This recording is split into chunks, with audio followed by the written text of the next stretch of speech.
People, it's me Himzain, you are watching HD reacts. Welcome back to the channel. उम्मीद करता हूँ अच्छे होंगे, खैर खैरियत से होंगे, एंजॉय कर रहे होंगे। और हम देखने वाले हैं एक वीडियो जो कि आप कह लें कि रशिया के जो प्रेसिडेंट हैं पुतिन भाई, उन्होंने दो चार स्टेटमेंट्स दी थी। मतलब एक काइंड ऑफ इंटरव्यू कह लें, क्यों इंटरव्यू तो नहीं कह सकते क्योंकि वन ऑन वन नहीं था, बहुत सारे जर्नलिस्ट थे और Q&A सेशन में उन्होंने कुछ जवाबात दिए। तो उसमें एक तो ये भी था कि उन्होंने ये बोला कि जो ट्रूडो भाई साहब हैं वो बेवकूफ़ है, ये उन्होंने बोला था। और दूसरा उन्होंने बोला कि नरेंद्र मोदी जो इंडिया के प्राइम मिनिस्टर हैं वो बड़े समझदार हैं, वाइस मैन। तो देखते हैं इसकी मज़ीद डिटेल्स इस वीडियो में जो हम देखने वाले हैं आपके साथ बैठ कर। तो अगर आप चैनल पर नए हैं, सब्सक्राइब कीजिएगा, बेल आइकन प्रेस कीजिएगा और हमें नई नई चीज़ें शेयर करते रहिएगा। तो ये देखते हैं 3, 2, 1। नमस्कार दोस्तों रिसेंटली रूस के प्रेसिडेंट व्लादिमीर पुतिन ने एक कॉन्फ्रेंस में बात करते हुए भारत और हमारे प्रधानमंत्री मोदी जी की तारीफ की है। उन्होंने कहा है कि मोदी जी एक वाइस पर्सन हैं जिनके नेतृत्व में भारत और रूस के रिलेशनशिप दिन पर दिन और ज़्यादा स्ट्रॉन्ग होती जा रही है और दोनों देश एक दूसरे को हेल्प भी कर रहे हैं। और इसके साथ साथ उन्होंने ये भी कहा कि मोदी जी के नेतृत्व में भारत नई नई ऊंचाइयों को छूता जा रहा है। और दोस्तों दूसरी तरफ पाकिस्तान का एक ब्रदर मुल्क अफगानिस्तान पाकिस्तान के बीच में एक वॉर लाइक सिचुएशन बन चुकी है, जहां पाकिस्तान ने फैसला कर लिया है कि जो भी इलीगल अफगानी पाकिस्तान में रहते हैं उन्हें वापस अफगानिस्तान भेज दिया जाएगा, पाकिस्तान से निकाल दिया जाएगा। लेकिन दोस्तों इस पर तालिबान के एक मिनिस्टर ने पाकिस्तान को वार्निंग देते हुए कहा है कि अगर पाकिस्तान इस तरह का कोई भी हरकत करता है तो इसके नतीजे उन्हें अफगानिस्तान जरूर बताएगा और वे पाकिस्तान के इस डिसीजन को एक्सेप्ट नहीं करते हैं। तो चलिए इसी पर आगे पाकिस्तानी मीडिया का रिएक्शन देखते हैं। अफगानिस्तान की तरफ से बहुत टेंशन है। आज भी अभी थोड़ी देर पहले जब मैं आपसे बात कर रही हूँ, चमन बॉर्डर पे फायरिंग हुई है, 1 लोगों की जानें भी गई हैं। अफगानिस्तान के लोग जो यहाँ पे इलीगल रह रहे हैं उनको कहा गया है कि वो छोड़कर चले जाएं और 40 साल से रह रहे हैं, अब एकदम से कैसे निकालेंगे कुछ समझ नहीं आ रही। लेकिन टेंशन बढ़ गई है क्योंकि अफगानिस्तान की तरफ से भी स्टेटमेंट आ चुका है और उन्होंने पाकिस्तान को थोड़ा सब्र करने के लिए और थोड़ा आहिस्ता चलने की एडवाइस की है। किस तरह देख रहे हैं सर आप इस सिचुएशन को? आरजू इसकी देखें, 1 नवंबर का टाइम दिया गया है कि नवंबर से पहले पहले आप चले जाएं। और आज अगर बीबीसी के चैट आप जाएं वेबसाइट के ऊपर, उन्होंने तस्वीरें भी लगाई हैं कि लोग वापस जा भी रहे हैं। और दूसरा, कल मैंने अफगानिस्तान की आर्यान न्यूज है उस पर जाके मैंने देखा, उन्होंने कहा कि पाकिस्तान ने 800 अफगान महाजरीन को अरेस्ट कर लिया है। और दूसरा जो लेकिन इसमें देखना ये चाहिए,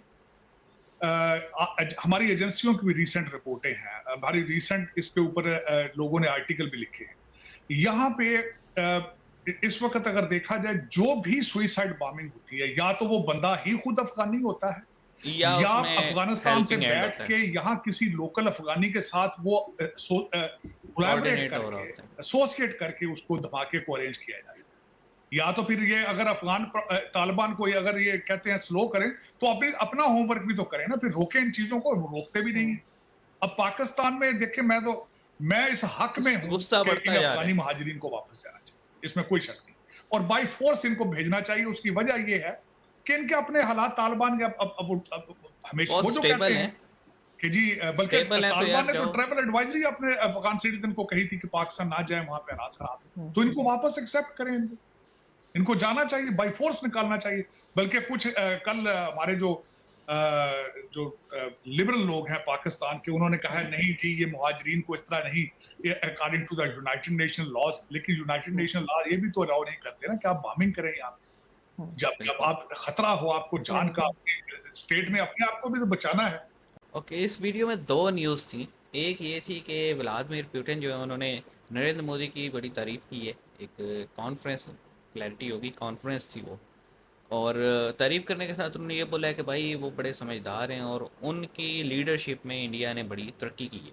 और दिन ब दिन जो आप कह रहे हैं जो इंडिया और रशिया के जो ताल्लुकात हैं वो गहरे होते जा रहे हैं। और दूसरी न्यूज़ ये थी कि जो हमारे यहाँ क्राइसिस चल रहा है, अफ़गान इमिग्रेंट्स, इलीगल इमिग्रेंट्स और जो आप कह लें रेफ्यूजीज, उनको लेके भाई मैंने आपको अभी वीडियो के स्टार्ट में बताया ना कि पिछले 21 जो टेरर अटैक हुए हैं, सुसाइड अटैक्स पाकिस्तान में, उनमें से 14 में डायरेक्टली जो सुसाइडर था वो अफ़गानी था। और बाकी के जो बचते हैं ना 7, उसमें आप कह लें कि कोऑर्डिनेशन हो रही थी वहाँ से बैठ के, तो कुछ यहाँ के लोग और कुछ अफ़गानी इटसेल्फ। अब सिचुएशन क्या है कि दो चीज़ें हैं, एक तो सिक्योरिटी का मसला बनता जा रहा है, दूसरा वो लोग मतलब यहाँ पे आपको पता है ना, अफ़गानी और पश्तून दिखने में सेम होते हैं, तो वो कब से रह रहे हैं, उनके उनकी शायद तीसरी नस्ल है यहाँ पे, रिसोर्सेज यूज़ हो रहे हैं। और हमारे पास तो कह लें ना, वो सीधे अल्फाज में कहूँ, पाकिस्तान को अपने खाने के लाले पड़े हुए हैं, तो वो कहाँ 50 लाख रेफ्यूजीज़ को संभालेगा। और 50 लाख कोई छोटा नंबर तो नहीं है यार। तो मेरे ख्याल में अब, क्योंकि अफ़गान करेंसी भी पाकिस्तान से ज़्यादा स्टेबल हो चुकी है, और वहाँ पे क्राइम रेट भी कम आ गया है, और वहाँ पे बॉम्बिंग भी बकौल अफ़गान तालिबान की भी, हमारे यहाँ हालात पाकिस्तान से बेहतर हैं, ट्रैवल एडवाइजरी जारी की है। तो यार फिर चले जाओ यार, बहुत होगी हैं, रिक्वेस्ट ही कर सकते हैं। अब हम ये तो नहीं कहेंगे धक्के मार के निकाला जाए, रिक्वेस्ट कर सकते हैं कि खुद से जो है ना, अपना जो भी उनका यहाँ पे सिस्टम है उसको वाइंड अप करें और जाएं। कि इट्स बीन लाइक 40 ईयर्स, 88 से यहाँ पे रह रहे हैं अफ़गानी, जब से सोवियत इन्वेजन हुआ था तब से ही रह रहे हैं। तो बहुत होगी यार, चले जाओ। पर हम तो यही दुआ करते हैं कि किसी इनोसेंट के साथ ज़्यादती ना हो, और कोई कल्प्रिट जो है वो बचे ना। हम यही दुआ करते हैं। देखें अभी इसराइल और फ़लस्तीन की जो जंग चली है, बेसिकली इसराइल और हमास की है, फ़लस्तीन की तो आर्मी भी नहीं है अपनी।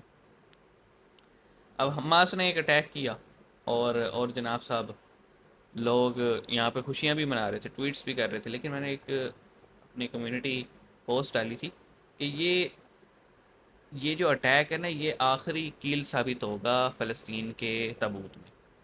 क्योंकि उन्होंने, उनको एक बहाना मिल गया है, और उन्होंने, आप देख लें, 3 दिन से ज़्यादा हो चुके हैं, धड़ाधड़ बॉम्ब गिरा रहे हैं। और इर्रिस्पेक्टिव कि वो हमास पे गिरेगा या वो किसी फ़लस्तीनी पे गिरेगा, ज़्यादातर फ़लस्तीनियों पे ही गिर रहे हैं। तो रेजिडेंशियल बिल्डिंग्स हैं, लोग मर रहे हैं। तो अब चीखना चिल्लाना शुरू कर दिया, जी जुल्म हो गया, इसराइल ने ये कर दिया वो कर दिया। ये अटैक करने से पहले सोचना चाहिए था। तो बहरहाल, मिलते हैं नेक्स्ट वीडियो में, अपना ख्याल रखिएगा। सी यू गाइस।